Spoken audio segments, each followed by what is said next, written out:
to majority rule. This single event in Bahamian history played a significant role in shaping the modern Bahamas we experience today.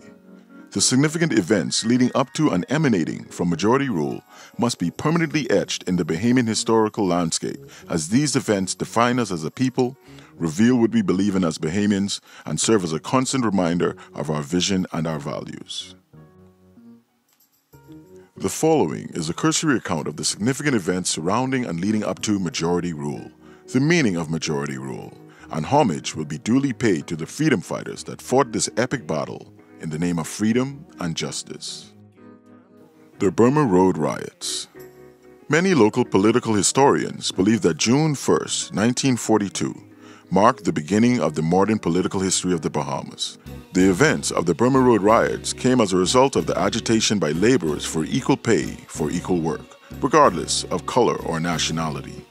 As you know, a satellite airfield was being constructed in western New Providence for use by the American Armed Forces. A labor dispute ensued over equal pay, and this dispute took on a life of its own and became intimately interwoven with the overall movement for freedom and social justice.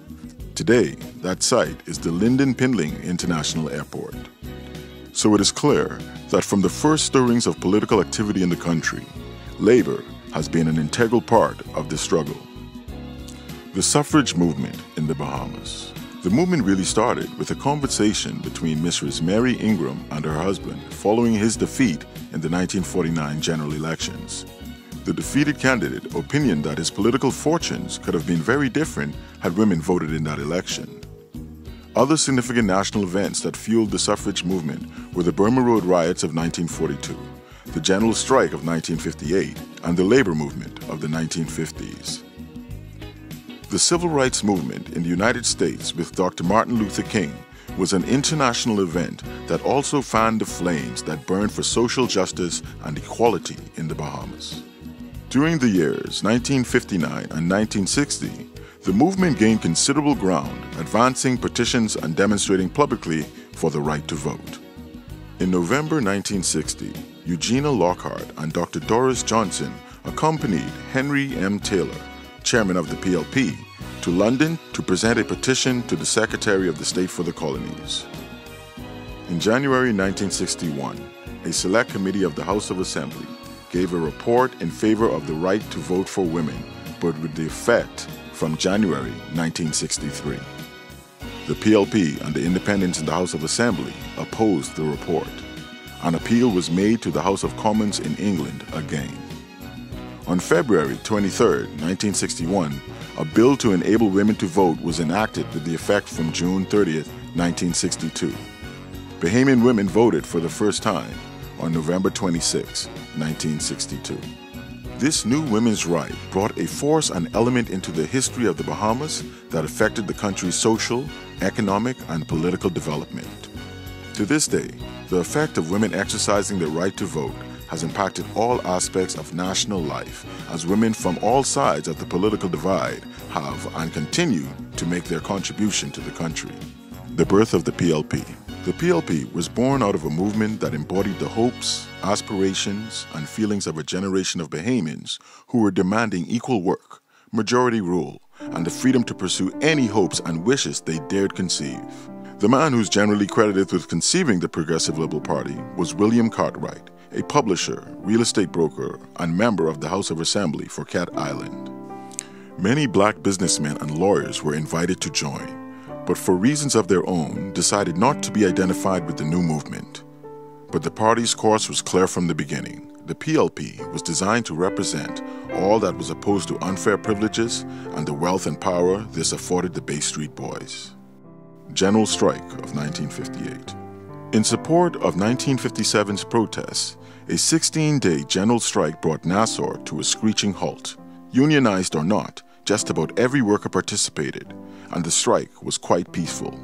The result was the Trade Union and Industrial Conciliation Act and the setting up of a labor department. The general strike took place on January 1958. Later that year in June, Allen Lennox Boyd, Secretary of the State of Colonies, ordered that the first constitutional steps be taken toward majority rule. The voting franchise was extended to all males, whether they were landowners or not. The once ambiguous unlimited plural vote was ordered to be reduced to 2, and the abolition of the company vote was ordered. Black Tuesday. On this day, the governing United Bahamian Party sought the approval for a boundaries draft order, which established the boundaries for the various constituencies of New Providence and the Family Islands under the provisions of the 1964 Constitution. During a sitting of the House of Assembly, the PLP proposed 2 amendments to the revisions of the boundaries draft order which the UPP had presented. The amendments were designed to get a fairer idea of the number of voters and their distribution, but both proposed amendments were rejected.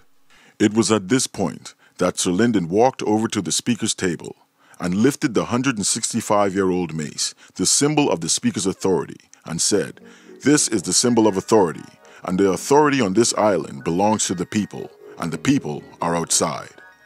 With that, he raised the mace and hurled it through the open window of the House of Assembly. The Progressive Liberal Party describes this event as an act of defiance in the pursuit of liberty and fairness. So Tuesday, the 27th of April, 1965, was destined to go down in Bahamian history as Black Tuesday. Majority Rule Day. Some have argued that the great significance of majority rule was that after years of struggle by many freedom and justice-loving people, the back of the old oligarchy was finally broken. More importantly, majority rule presented the opportunity for real democracy to come to the Bahamas, underpinned by equality, tolerance, economic justice, social justice, all important elements in the creation of a free, modern, democratic state. All Bahamians benefited in one way or another from the historic event that took place on January 10, 1967, a day that now wears the rather inelegant appellation of Majority Rule Day. Majority Rule ushered in the opportunity for all Bahamians to have constitutional, political, social, cultural, and economic rights. Where these rights were not readily accessible, the government of the day created laws and implemented policies to enable these entitlements.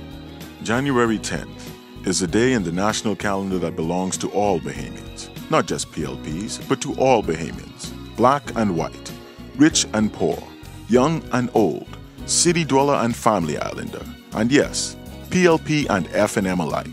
January 10th needs to be commemorated and celebrated by all of us because it represents one of the truly great and defining moments in our evolution as a people.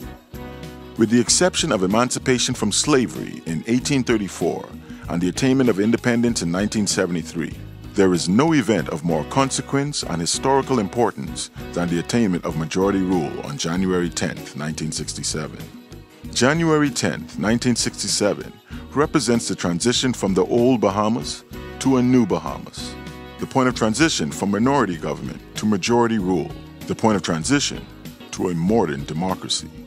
In a hard-fought fight and competitive election in 1967, the PLP delivered 18 members to a 38-member House of Assembly. Randall Fox, who successfully ran as Labour in 1962 and 1967 with the support of the PLP, threw his support behind the PLP and became a member of the first Majority Rule Cabinet.